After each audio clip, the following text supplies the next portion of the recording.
بسم اللہ الرحمن الرحیم۔ آئیے اس رمضان قرآن مجید کو صحیح طرح سے سمجھنے اور اس کے ساتھ تعلق قائم کرنے کا ایک نیا تجربہ کرتے ہیں۔ دیکھیے، یہ بات بالکل طے ہے کہ اللہ تعالیٰ نے اس بات کو واضح فرمایا ہے کہ رمضان کے مہینے میں اللہ نے روزے رکھنے کا حکم اس لیے دیا کہ رمضان کے مہینے میں قرآن مجید نازل ہوا، یعنی قرآن کے نازل ہونے کا آغاز اس مہینے کی ایک رات میں ہوا۔ چنانچہ جہاں ہم دن میں روزے رکھتے ہیں، وہاں ہم کو رات میں اللہ کی عبادت کر کے قرآن کے ساتھ تعلق قائم کرنا ہے۔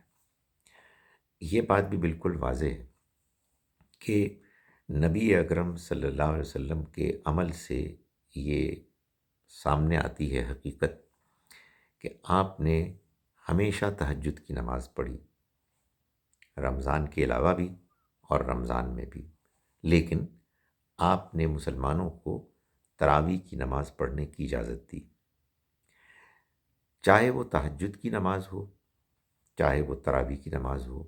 جب بھی قرآن پڑھا جائے گا تو قرآن سمجھ کے پڑھا جائے گا۔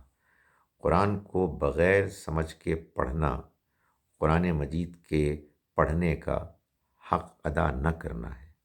اس لیے ہمیں اس کی طرف متوجہ ہونا چاہیے، ہمیں فکر مند ہونا چاہیے کہ ہم قرآن مجید کو سمجھیں تاکہ ہم اس سے ہدایت حاصل کریں۔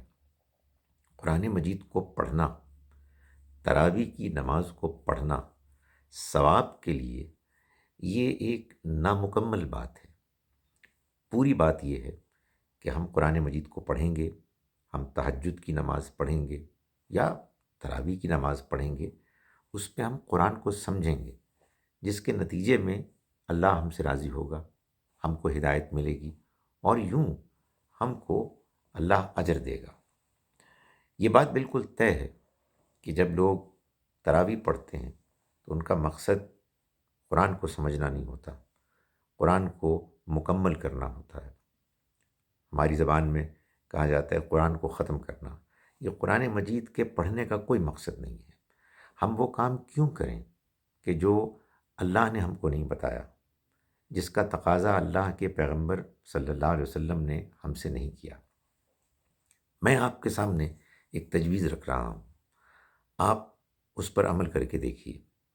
اللہ تعالیٰ آپ کو جتنی توفیق دے، بہتر تو یہ ہے کہ سحری سے پہلے کچھ جلدی اٹھ جائیں، 1 گھنٹہ پہلے، 1.5 گھنٹہ پہلے، اور آپ تہجد کی نماز کے لیے کھڑے ہوں اور نماز میں سورہ فاتحہ پڑھنے کے بعد آپ کے دائیں طرف میز یا کسی اور چیز پر آپ کا اسمارٹ فون پڑا ہو۔ جیسے ہی آپ سورہ فاتحہ ختم کریں، آپ اس کو اٹھائیں اور اس ایپ کو کھولیں جس میں قرآن مجید کا عربی متن بھی ہے اور اس کے نیچے ترجمہ بھی ہے۔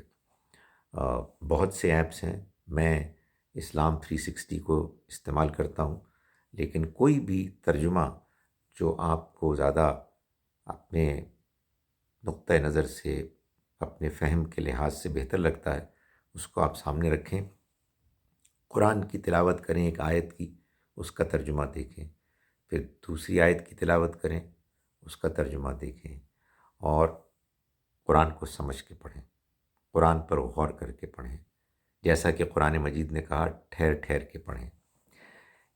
جیسے ہی آپ کی تلاوت ختم ہوتی ہے، چاہے ایک رکوع پڑھیں، اس سے کم پڑھیں، اس سے زیادہ پڑھیں، آپ موبائل فون کو ساتھ رکھیں اور اللہ اکبر کہہ کے آپ رکوع میں جائیں، اپنی نماز کو اسی طرح سے پورا کریں۔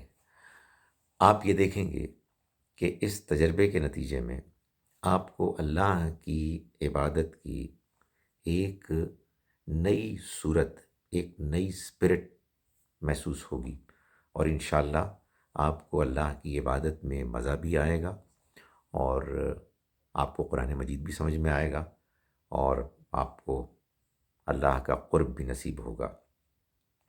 جہاں اس نئی ٹیکنالوجی نے برائی کے بہت سے امکانات پیدا کر دیے ہیں، وہاں آپ یقین جانیے کہ نیکی، بھلائی، اللہ کے قرب کے بھی بہت سے وہ راستے کھول دیے ہیں جو اس سے پہلے ہمارے پاس میسر نہیں تھے۔ ہم کو قرآن بہت تھوڑا یاد ہوتا ہے۔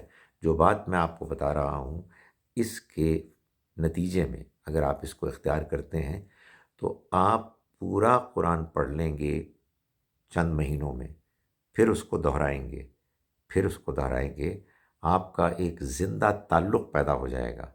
آپ اس کو یقین جانیے کہ باقاعدہ انجوائے کرنا شروع کریں گے۔ اللہ تعالی ہمیں اس رمضان میں اس تجربے کے ذریعے سے اپنے کلام کے قریب کرے اور ہماری ہدایت میں اور ہمارے دنیا اور آخرت کی بھلائی میں اضافہ فرمائے۔